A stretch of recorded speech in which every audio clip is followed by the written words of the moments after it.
সাহাবায়ে কেরামরা জান্নাতের টিকিট হাতে পাইছেন, এরপরও মরণ পর্যন্ত কান্না কান্না কান্না। আবু বকরের কান্না, ওমরের কান্না, ওসমানের কান্না। এমন একজন নবী, এমন একজন সাহাবী দুনিয়া থেকে বিদায় হন না কান্না ছাড়া।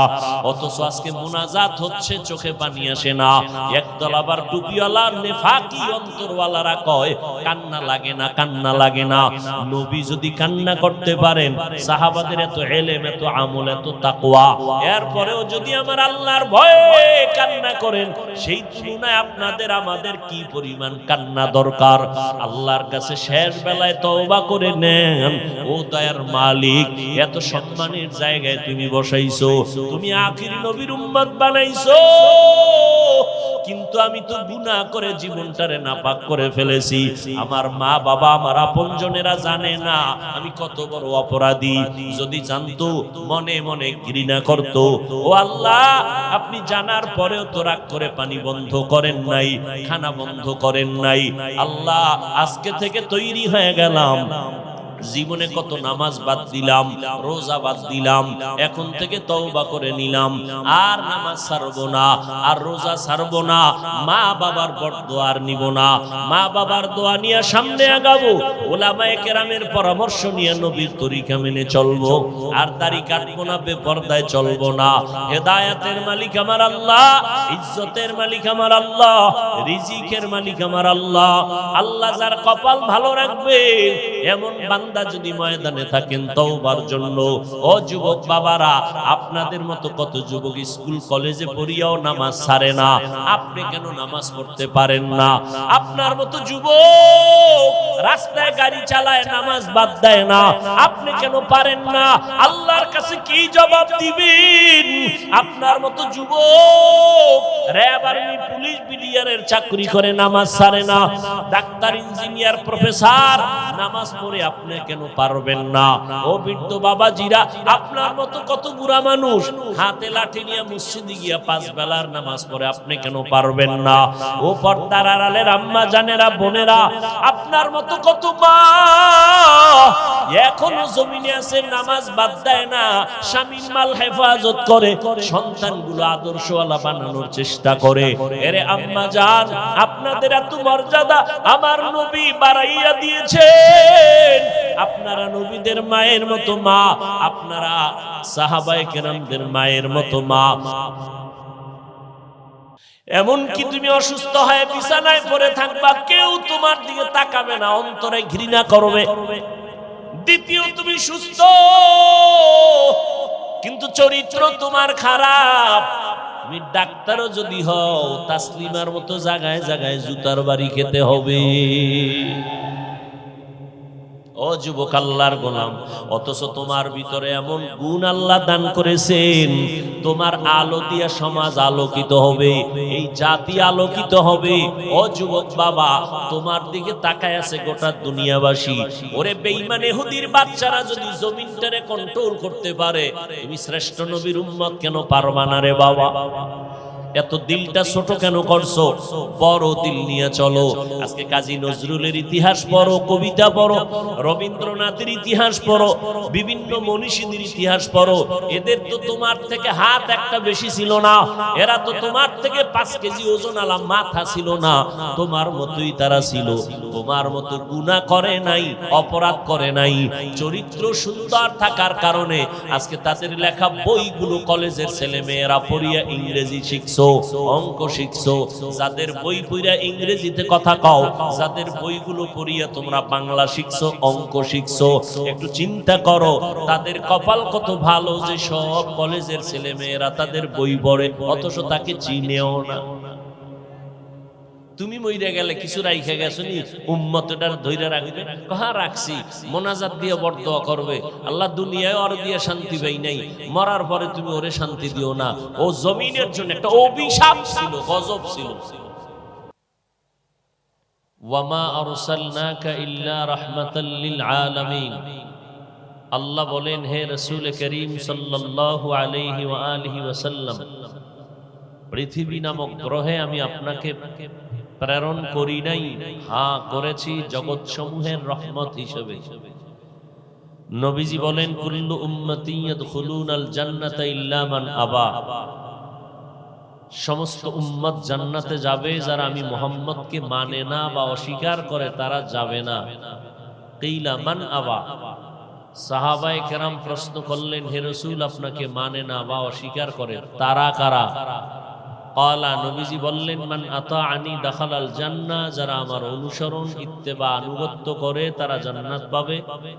ওয়া মান আসানি ফাকাদ আবা, যারা আমার বিরুদ্ধাচরণ করে তারা আমাকে অস্বীকার করে, পরিণাম ফলে তারা জাহান্নামে যাবে।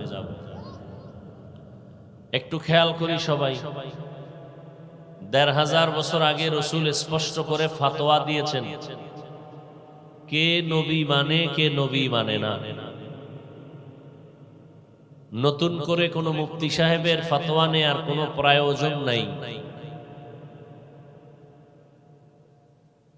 নবী স্পষ্ট করে বলে দিয়েছেন, কারণ পৃথিবীর শ্রেষ্ঠ মুফতি আমার নবী, শ্রেষ্ঠ মুহাদ্দিস মুফাসসির আমার নবী, পৃথিবীর শ্রেষ্ঠ বৈজ্ঞানিক বা দার্শনিক আমার নবী, রহমতের নবী স্পষ্টভাবে বলে গেছেন কে নবী মানে কে মানে না। একটু খেয়াল করি, নবীজি বললেন সমস্ত সাহাবায়ে কেরাম জান্নাতে যাবে, আর উম্মত জান্নাতে যাবে। যারা আমি নবী মুহাম্মদকে মানে না তারা যাবে না। সাহাবায়ে কেরাম প্রশ্ন করলেন নবী আপনাকে মানে না বা অস্বীকার করে তারা কারা? এই কথাটা একটু খেয়াল করবেন। নবীজি বললেন যারা আমার ইত্তেবা করে, ইতাআত করে, আনুগত্য বা অনুসরণ করে তারা জান্নাতে যাবে। তার মানে কি? আবার বলছি, যারা নবীজির আনুগত্য বা অনুসরণ করে তারা জান্নাতে যাবে, তার মানে তারা নবীকে বলেন মানে। বিপরীত কথা কি দাঁড়াবে? যারা নবীর অনুসরণ বা আনুগত্য করে না তারা জাহান্নামে যাবে। এটাই তো। আমি আবার বলছি, এটা একটু খুব খেয়াল করেন। নবীজি বললেন সাহাবায়ে কেরামদের প্রশ্নের জবাবে কে নবী মানে কে মানে না, নবী বললেন যারা আমার আনুগত্য বা অনুসরণ করে তারা জান্নাতে যাবে, তার মানে তারা আমাকে মানে। বিপরীত কথাটা দাঁড়ায় যারা নবীর ইতাআত বা ইত্তেবা আনুগত্য বা অনুসরণ করে না তারা নবী কিন্তু কথা দাঁড়ায় এভাবে, কিন্তু নবী এভাবে বলেননি। নবী একটু হিকমত খাটাইয়া বলছেন। কি বলছেন?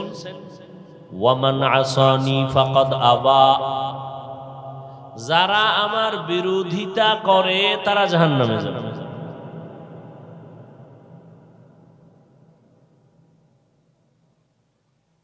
এখান থেকে আমরা কি শিক্ষা নিতে পারি?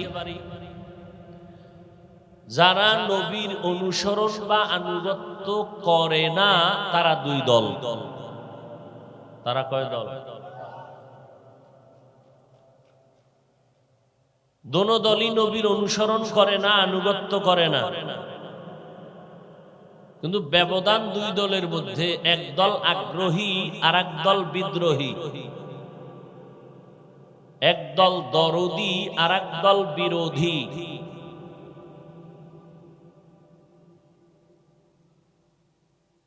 বুঝেননি?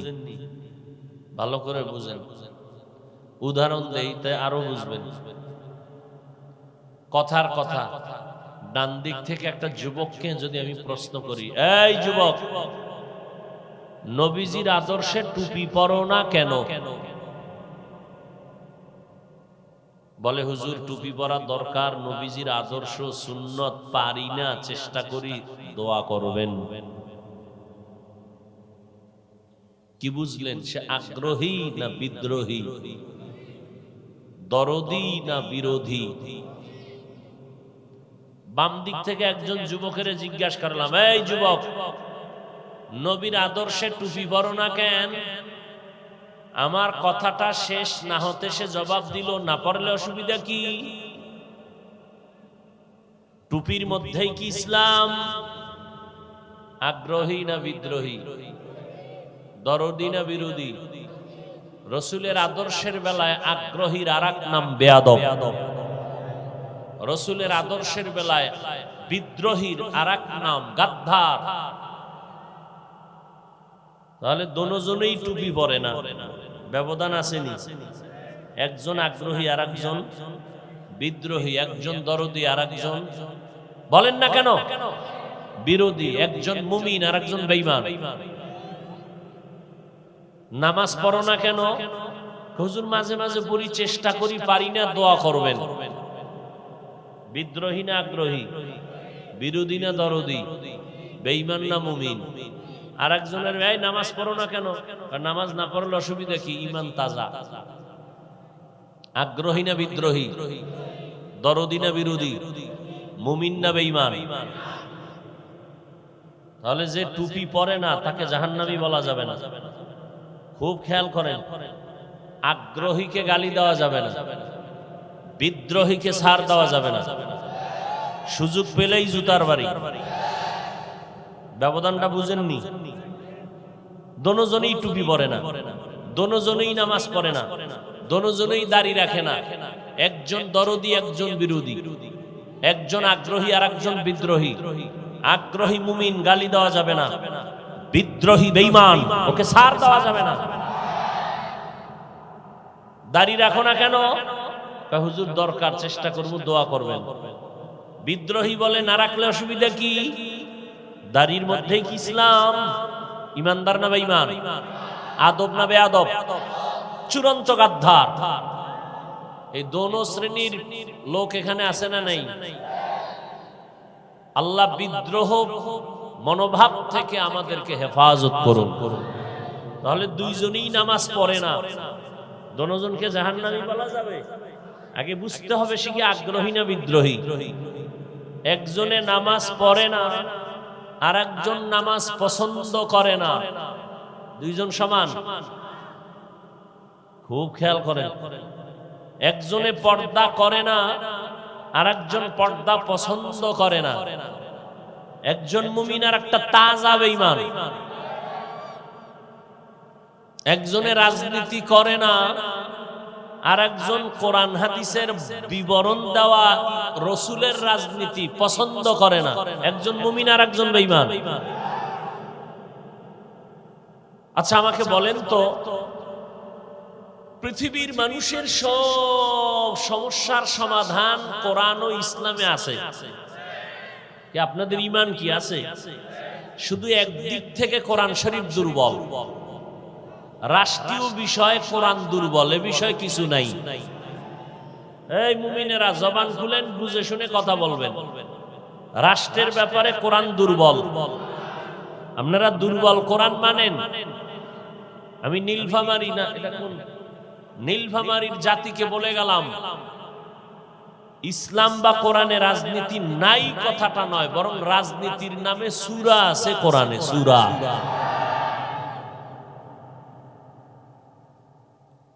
কেমন জানি লাগতেছে না? ইউসুফ জুলাইখার ঘটনা আছে কোরআন শরীফে, বিলকিস আর সুলাইমান নবীর ঘটনা আছে। সব রাজনীতির বয়ান, সব রাষ্ট্রনীতির বয়ান। হ্যাঁ, আপনারা যে পেটের ধান্দাবাজি পচাটা করেন, এটা ইসলামে নাই। মানুষ জবাই করার রাজনীতি ইসলামে নাই।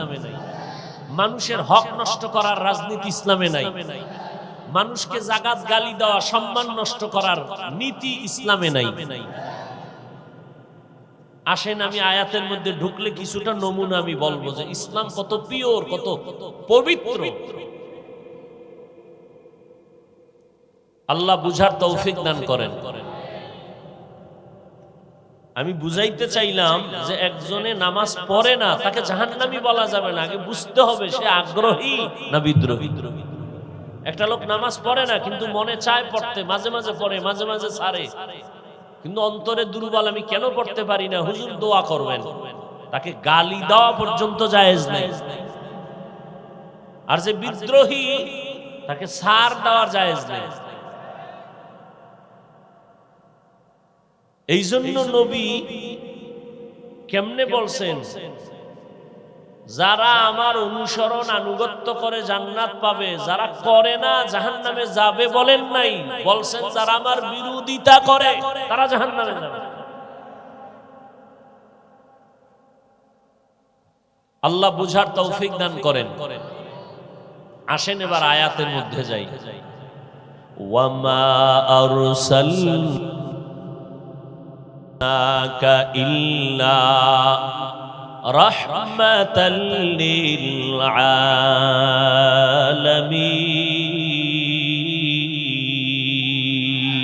আলামিন।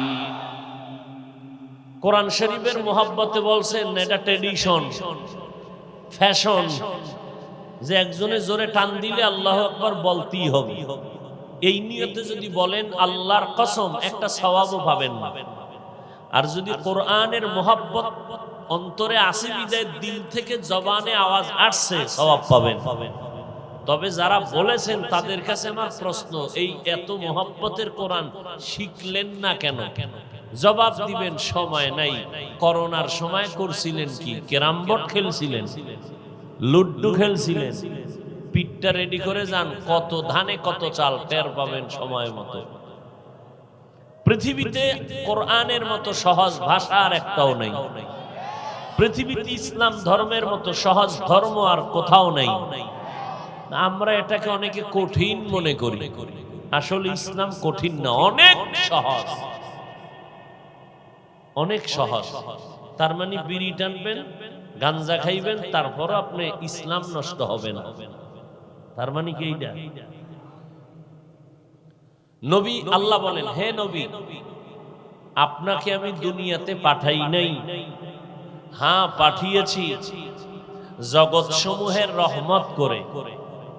তো পাঠাই নাই আবার পাঠিয়েছি, ডাইরেক্ট বললেই তো হয়ে যেত, ঘুরাইয়া বললেন কেন? আল্লাহ বলতেন আপনাকে জগৎ সমূহের রহমত করে পাঠাইছি, আগে নেতিবাচক শব্দ বললেন, নবী আপনাকে প্রেরণ করি নাই, হ্যাঁ করেছি। তার মানেটা কি? তার অনেক হিকমতের একটি হিকমত হলো দুনিয়ার সব উম্মতের জেহেনকে আল্লাহ পাক পরিষ্কার করে বলে দিলেন যে নবীজির পুরা জিন্দেগিটাই রহমতের চাদরে আটকানো, রসুলের জীবন পুরাটাই রহমত, কোনো গজব নাই। এটা বুঝাবার জন্য। দ্বিতীয়ত এখানে অনেকে তর্জমা করেন উভয় জগতের রহমত, আমি তর্জমা করেছি জগৎ সমূহের জন্য রহমত। উভয় জগৎ মানে দুনিয়ার জগৎ, পরকাল জগৎ। জগৎ তো দুইটা না, আরো জগৎ আছে। রুহের একটা জগৎ আলাদা, মায়ের গর্ভের জগৎ একটা আলাদা, দুনিয়া নামক জগৎ একটা আলাদা, আলমে বরজখ কবর জগৎ আলাদা, হাসরের ময়দানের জগৎ এক আলাদা, জান্নাত ও জাহান্নামের ভেতরের জগৎ আলাদা। এই জন্য বললাম আমার নবী উভয় জগৎ না, জগৎ সমূহের জন্য রহমত। রুহের জগতের জন্য রহমত, মায়ের গর্ভের জগতের জন্য রহমত, দুনিয়ার জগতের জন্য রহমত, কবর জগতের জন্য রহমত, হাসরের ময়দানের জন্য নবী আলাদা রহমত, জান্নাত ও জাহান্নামের ভেতরের জগতের জন্য আমার নবী আলাদা রহমত। আল্লাহ বলেন, হে পয়গম্বর আমি আপনাকে বানাইলাম জগৎ সমূহের রহমত, আমি আল্লাহ হলাম রব, আমি হলাম রব্বুল আলামিন, আপনাকে বানিয়েছি রহমাতুল লিল আলামিন। আমি শুধু দুনিয়ার জগতে নবী রহমত কি এ বিষয়ে অল্প টাইম কথা বলবো। রুহের জগতের জন্য নবী কেমন রহমত এটা ভিন্ন আলোচনা। কবর জগতের জন্য নবী কেমন রহমত। এই বেটা তোর কামনি মোবাইল হাতে নেওয়া, তোর আব্বা আম্মারে রিমান্ডে দেওয়া দরকার, তোরে ধ্বংস করে দিল তোর বাপ মা, আমরা কেউ না। আল্লাহ মা বাপ গুলোকে হেদায়াত দান করুন। যারা বাচ্চার হাতে মোবাইল তুলে দেয়, ডাইরেক্ট ছুরি দিয়া গলা জবাই করার থেকে এটা আরো মারাত্মক। আল্লাহ বাপ মা গুলোকে হেদায়াত দান করুন। পরে তাবিজের লেগে দরাবা না, ছেলে কথা শুনে না। আল্লাহ হেদায়াত দান করুন। ধ্বংসের চূড়ান্ত দ্বার প্রান্তে এই মোবাইলওয়ালারা। না চরিত্র ঠিক আছে, না তার চেহারা ঠিক আছে, না তার দেহ ঠিক আছে, না তার রূহ ঠিক আছে, মানে ও যে কোনো সময় মরলেই সবাই খুশি। এই যুবক, মাস্তান মাস্তান ভাব নিয়ে বসছো না? খুব মনে করো সবাই তোরে খুব সুন্দর কয়, চুল কেটে যেরকম ইন্দুর আর বান্দর হয়েছো, ভাবতেছো খুব সবাই আমারে মোহাব্বত করে, ভালোবাসে।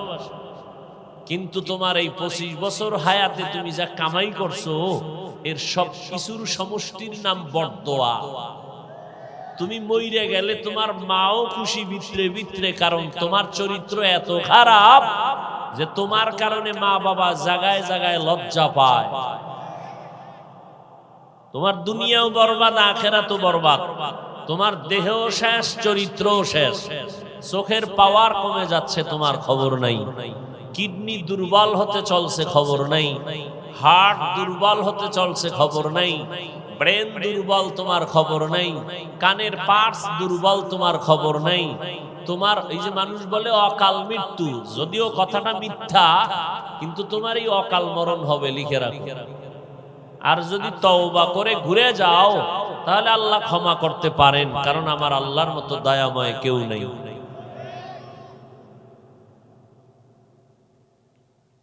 মোবাইল দিয়া গুনাহ ছাড়া কি করেছো জীবনে বলো? কিছু শিখছো মোবাইল থেকে? যে সৌরজগৎ কেমনে বানাইছে একটু দেখি তো, গুগলে সার্চ দিয়া। জমিনটা কেমনে বানাইছে দেখি তো, মানুষ কেমনে বানাইছে আল্লাহ একটু গবেষণা করি তো গুগল থেকে।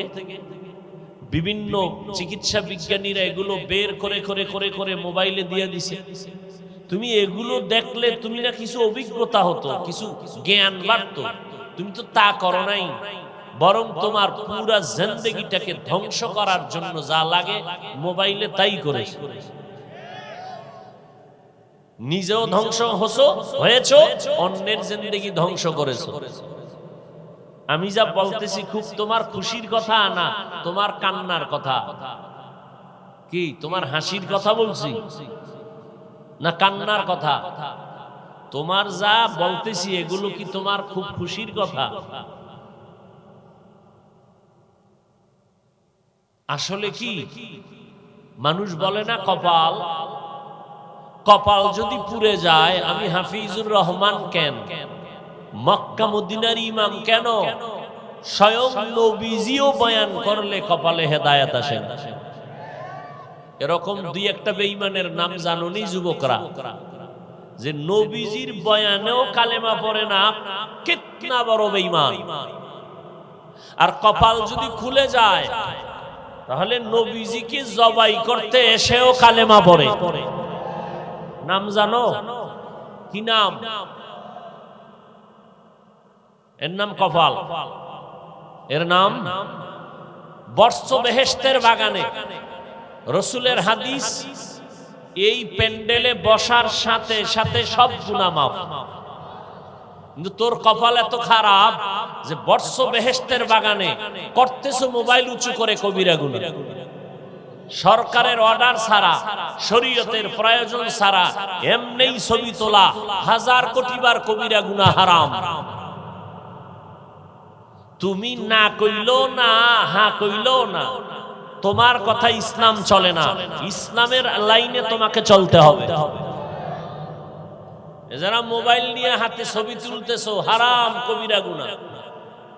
কোন চালাক যদি একটু চালাকি করে বলো, না হুজুর আপনার ভক্ত তো এইজন্য রেকর্ড করি, তোমার এই আকাম করার কোনো দরকার নেই।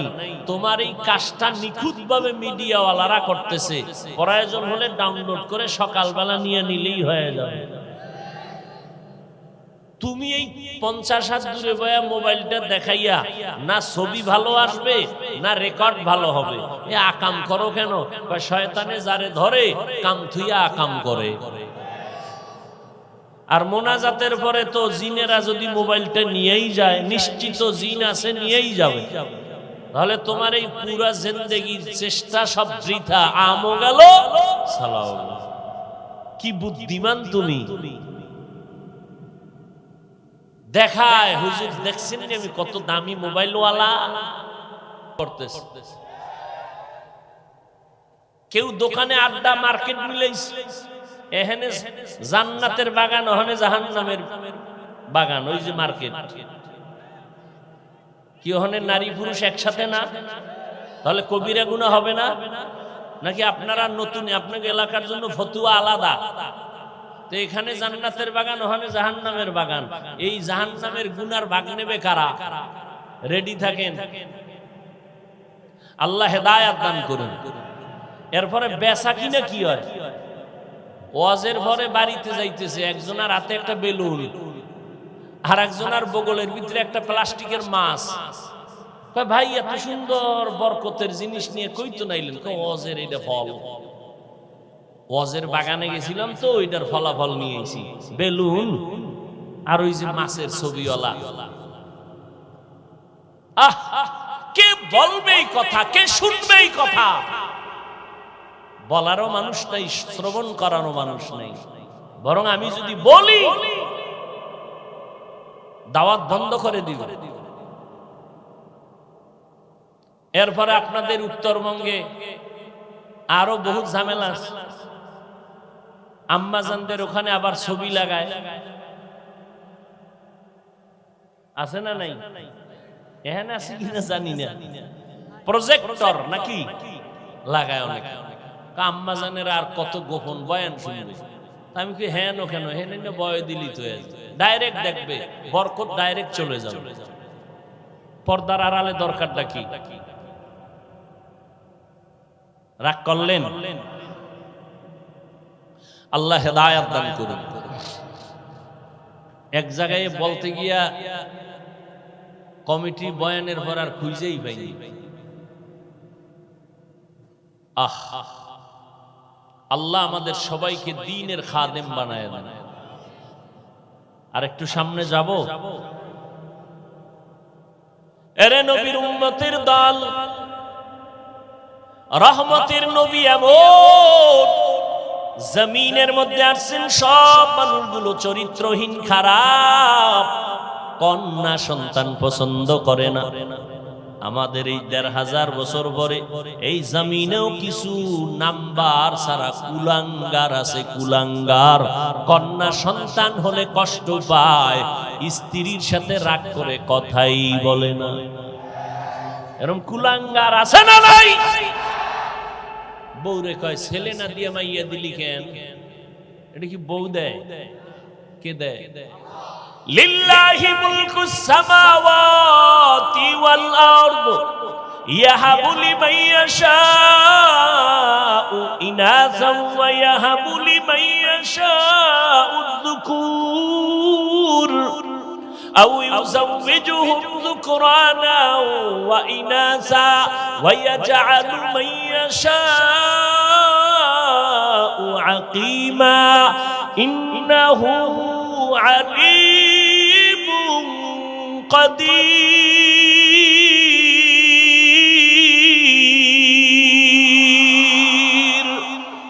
আল্লাহ বলেন আসমান জমিনের মালিক আমি আল্লাহ। আমি আল্লাহ চাইলে কাউকে ছেলে দেই, কাউকে মেয়ে দেই, কাউকে দোনোটা দেই, কাউকে কোনোটাই দেই না। ক্ষমতা কার? আর আপনারা যারা ট্যাবলেট খান, স্লোগান পাইছেন ছেলে হোক মেয়ে হোক দুটোর বেশি নয়, একটা হলে ভালো হয়, না হইলে আরো ভালো। এই খাইয়া আর স্লোগান দিয়া আমরা বাঙালি কমাইছেন কত পার্সেন্ট? কেউ শিক্ষিত বাবারা বলেন কি আদমশুমারিতে কমতেছে মানুষ? তো ট্যাবলেটের ফলাফল গেল কই? খোদার লাগে পাল্লা দিয়ে কেউ পারে? আর আমরা বিয়ে করছি ওই বংশের মাইয়া। রাসূল বলছে যেই বংশে সন্তান বেশি হয় ওই ঘরে বিয়ে কর, কিয়ামতের দিন আমার উম্মত বেশি হবে, আমি গর্ব করব। নবী কয় উম্মত বাড়াও আর উম্মত কয় কমাও।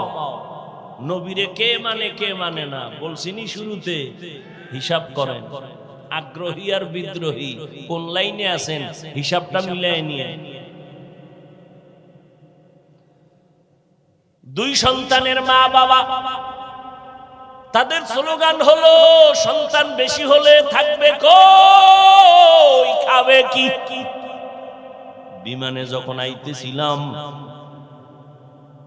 পুরা উপর থেকে নিচের দিয়ে তাকায় দেখি হাজার কোটি কোটি মানুষ থাকার ব্যবস্থা, এখনো জমিন খালি। কথা বলেন না মুরব্বীরা, কাঠা বুঝেননি? জমিনের এক কাঠা বুঝেন? 50 বছর আগে এক কাঠায় যেই পরিমাণ ধান হইতো এখন কি কম না বেশি? সত্য কথা বললেন, মানেন আর না মানেন, সাক্ষী দেন বেশি। কারণ কি? আপনার আব্বাই মনে হয় এখনো দোয়া টোয়া দেয়। আগে 13টা পেয়ারা খাইলো জিব্বা টের পাইতো না কি খাইছি। কারণ এক পেয়ারা খাওয়া একজনে পারে না। রিজিক বাড়াইছেন কে? তা আপনার এত টেনশন কেন? এই রিজিকের জিম্মেদারি তো আল্লাহ নিয়ে নিছেন, এটা আপনার রাতে দিলে আমাকে হুজুর কবে না খাওয়ায় মাইরে ফেলাইতেন।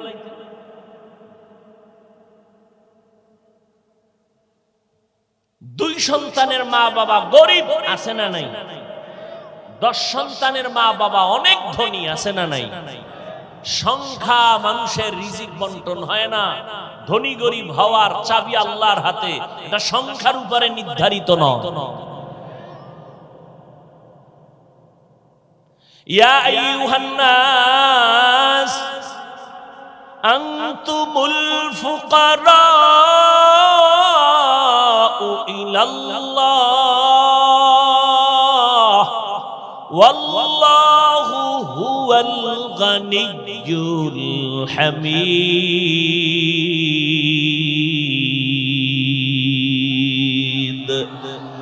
गर तवक्कुल मी कुनी हर सुबह शाम मेरा सानद रिज़्क़े तू अज़ला मकाम जुज़्बा हक़ चीज़े मखाज़ इंसु जा फज़ले उ आमस्ते दर जुमला जहां। महामारी করোনার ভিতরে কি তাকাইয়া দেখো নাই রে মুমিন? স্কুল বন্ধ, কলেজ বন্ধ, ব্যবসা বন্ধ, চাকরি বন্ধ, ট্রেন বন্ধ, বাস বন্ধ, দোকান বন্ধ, রাস্তা বন্ধ, কিন্তু আল্লাহর শুকর কোরআনের একটা মাদ্রাসাও বন্ধ হয় নাই। আমি না বলছি আপনারা না মানলেও সত্য কথাটার সাক্ষী দিয়ে এটাও পারবেন না। বন্ধ হয়েছে কোনো মাদ্রাসা? কোন হুজুরেরা বেতন 6000 বাকি বাকি বাকি। কোন হুজুর রাস্তায় নাইমা কইছে মাইয়া ভোলা লইয়া না খায় মরতেছি, কিছু ভিক্ষা দাও। করোনায় বাবায় মারা গেছে, করোনায় ছেলেরা লাশটারে লোক দিয়া টাকা দিয়া রাস্তায় ফালাইয়া দরজা আটকায় দিছে। জানাজা হইল না মরলো, দাফন হলো, কবর নাই।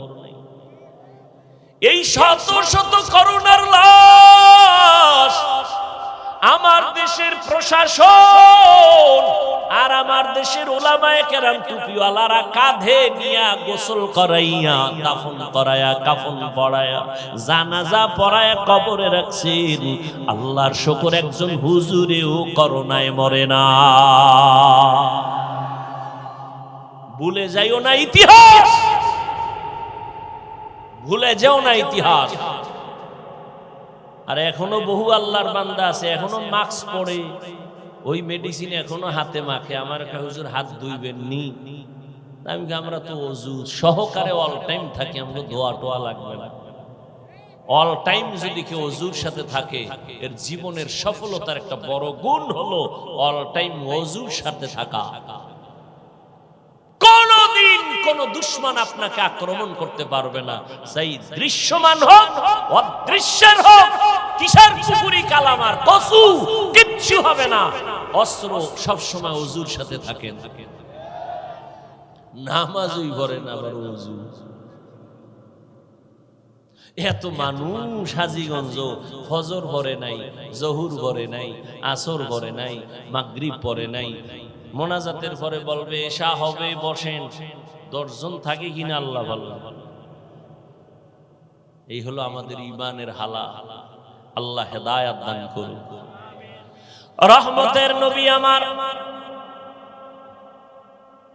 পৃথিবীর নিকৃষ্ট খারাপ মানুষের মাঝখানে নবী আসছেন। আমারে যদি কয় হাফিজ ভাই, আমি তো নীলফামারী এলাকার চূড়ান্ত খারাপ এলাকা আছে, ঢাকার খারাপ এলাকা আছে, বিভিন্ন অঞ্চলে পতিতালা, আপনি জান একটু বয়ান করেন, কত খারাপ মনে করবে, হুজুরে হেয়ানো গেছে, ঠিক নেই। রহমতের নবী এমন এক জায়গায় আসলেন, দুনিয়ার সব মানুষ চরিত্রহীন খারাপ, কিন্তু তাকায় দেখছেন নি রহমতের নবী মানুষগুলোকে স্বর্ণের মানুষ বানায় দিলেন মাত্র 13 বছরের ব্যবধান। 13 বছরের ব্যবধানে মক্কার মানুষ এত দামি, আল্লাহ পাক জিবরাইলের লিস্টি নিয়ে পাঠায়, কয় জিবরাইল লিস্টি নবীর কাছে পৌঁছাইয়া দিও, নবী যেন ঘোষণা করে দেয় এই লিস্টির মধ্যে যাদের নাম আছে তারা বিনা হিসাবে জান্নাতি। 13 বছরের নবী মক্কার চূড়ান্ত খারাপ মানুষগুলো স্বর্ণের মানুষ বানাইলেন। একটা বেতের বাড়ি নবী দেন নাই, জীবনে একটা গালি দেন নাই, হাজারো গালি আছে একটা জবাবও দেন নাই, নবী একটা মিথ্যা কথা বলেন নাই। আরো আশ্চর্য কথা, রহমতের নবী কখনো চোখ গরম করে কারো দিকে তাকান নাই। সেই নবীর উম্মত আমরা, আমাদের আদর্শ কি? নবীর যুগে ইসলামের দুশ্মন ছিল না? ও বাবারা বলেন, নবীজি তার মোকাবেলা করেন নাই? কত হাজার গালি দিছেন নবী। আপনি কোন হাদিসের কিতাব থেকে গালি শিখলেন? দুশ্মনের সাথেও মোকাবেলা করারও তো সুন্নত তরিকা আছে। এত সোজা মনে করছেন ইসলাম? গালি দিছেন, অমুকের এই দোষ, অমুকের সেই দোষ। তাহাজ্জুদ পইরা হেদায়েতের দোয়া করছেন কয়দিন? ও আশেকে রাসূলেরা, ছাত্র ভালো না, লেখাপড়া বুঝে না রে, বাদ দাও, কিন্তু ছাত্রের জন্য শিক্ষক হইয়া মাওলার কাছে দোয়া করছেন, কতদিন হিসাব দেওয়া লাগবে। স্ত্রীর এই দোষ সেই দোষ বলেছেন, বেড়াইছেন, স্ত্রী রাখবেন না, কিন্তু স্ত্রীটাকে কয়দিন আপনি বুঝাইছেন এই অন্যায় করিও না, এভাবে চলো। হিসাব দেওয়া লাগবে আল্লাহর দরবারে। এত সোজা না রে জান্নাত পাবেন। সাহাবায়ে কেরামরা জান্নাতের টিকিট হাতে পাইছেন, এরপরও মরণ পর্যন্ত কান্না কান্না কান্না। আবু বকরের কান্না, ওমরের কান্না, ওসমানের কান্না। এমন একজন নবী, এমন একজন সাহাবী দুনিয়া থেকে বিদায় হন না কান্না ছাড়া। অথচ আজকে মুনাজাত হচ্ছে, চোখে পানি আসে না। একদল আবার টুপিওয়ালা নেফাকি অন্তরওয়ালারা কয় কান্না লাগে না, কান্না লাগে না। নবী যদি কান্না করতে পারেন, সাহাবাদের এত ইলম, এত আমল, এত তাকওয়া, এরপরেও যদি আমার আল্লাহর ভয়ে কান্না করেন, সেই তুলনায় আপনাদের আমাদের কি পরিমাণ কান্না দরকার। আল্লাহর কাছে শেষ বেলায় তওবা করে নেন, ও দয়ার মালিক, এত সম্মানের জায়গায় তুমি বসাইছো, তুমি আখিরি নবীর উম্মত বানাইছো, কিন্তু আমি তো গুনাহ করে জীবনটারে নাপাক করে ফেলেছি। আমার মা বাবা, আমার আপনজনেরা জানে না আমি কত বড় অপরাধী। যদি জানতো মনে মনে ঘৃণা করত।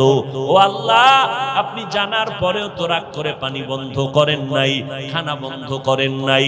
আল্লাহ, আজকে থেকে তৈরি হয়ে গেলাম, জীবনে কত নামাজ বাদ দিলাম, রোজা বাদ দিলাম, এখন থেকে তওবা করে নিলাম, আর নামাজ ছাড়বো না, আর রোজা ছাড়বো না, মা বাবার বরদোয়া আর নিব না, মা বাবার দোয়া নিয়ে সামনে আগাবো, উলামায়ে কেরামের পরামর্শ নিয়ে নবীর তরিকা মেনে চলবো, আর দাড়ি কাটবো না, বেপরদায় চলবো না।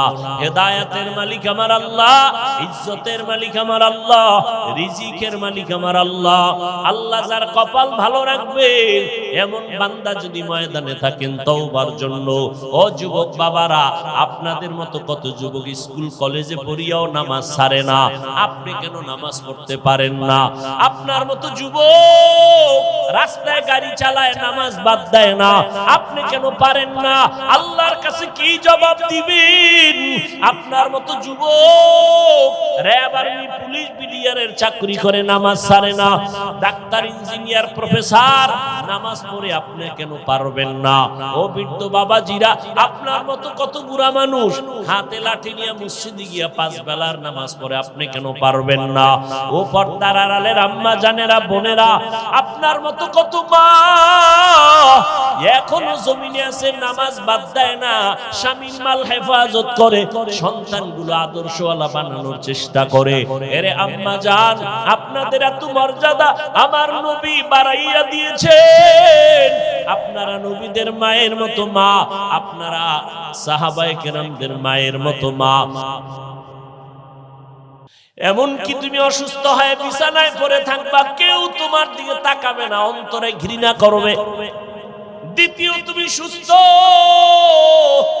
কিন্তু চরিত্র তোমার খারাপ, তুমি ডাক্তারও যদি হও তাসলিমার মতো জায়গায় জায়গায় জুতার বাড়ি খেতে হবে। ও যুবক আল্লাহর গোলাম, অথচ তোমার ভিতরে এমন গুণ আল্লাহ দান করেছেন, তোমার আলো দিয়া সমাজ আলোকিত হবে, এই জাতি আলোকিত হবে। ও যুবক বাবা, তোমার দিকে তাকায় আছে গোটা দুনিয়াবাসী।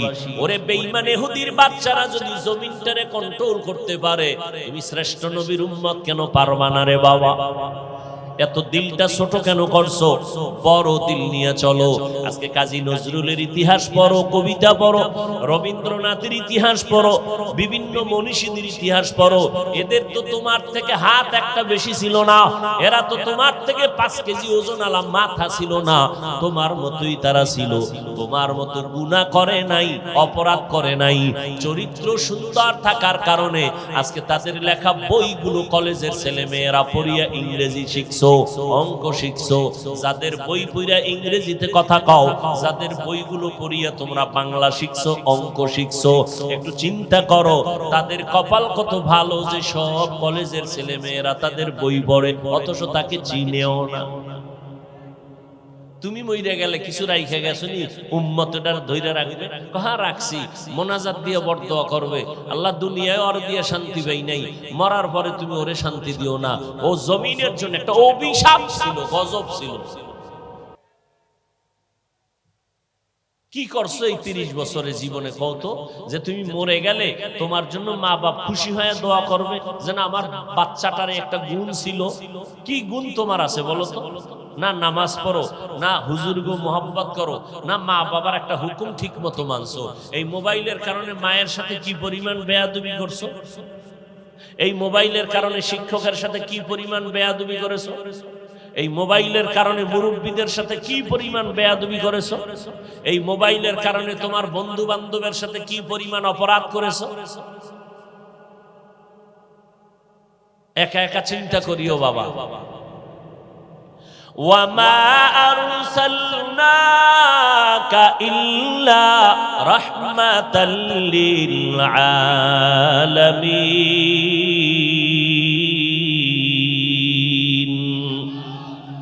রহমতের নবীকে আল্লাহ বলেন, ও পয়গম্বর, সারা দুনিয়ার নবী উম্মত যে কোনো জায়গায় নামাজ পড়লে কবুল হতো না, নির্দিষ্ট জায়গা করে দিয়েছি, কিন্তু আপনার জন্য এত সুযোগ, জমিনটার আমি যায় নামাজ বানায় দিছি, আপনার উম্মত যেখানে সেজদা দিবে সেখানেই কবুল হয়ে যাবে।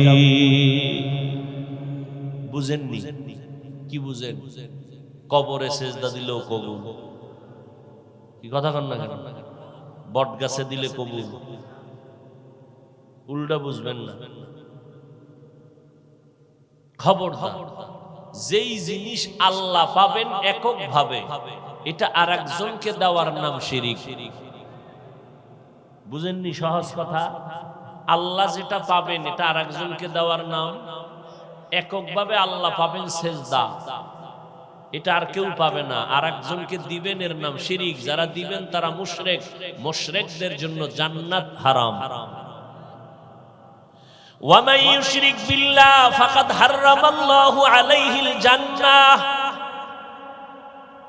আল্লাহ স্পষ্ট ঘোষণা দিয়েছেন যারা শিরকের গুনাহ করবা তাদের জন্য জান্নাত হারাম হয়ে যাবে। আল্লাহ শিরিক যুক্ত বিধ্বংসী রাস্তা থেকে আমাদেরকে হেফাজত করেন। আরো আস্তে করে বলেন।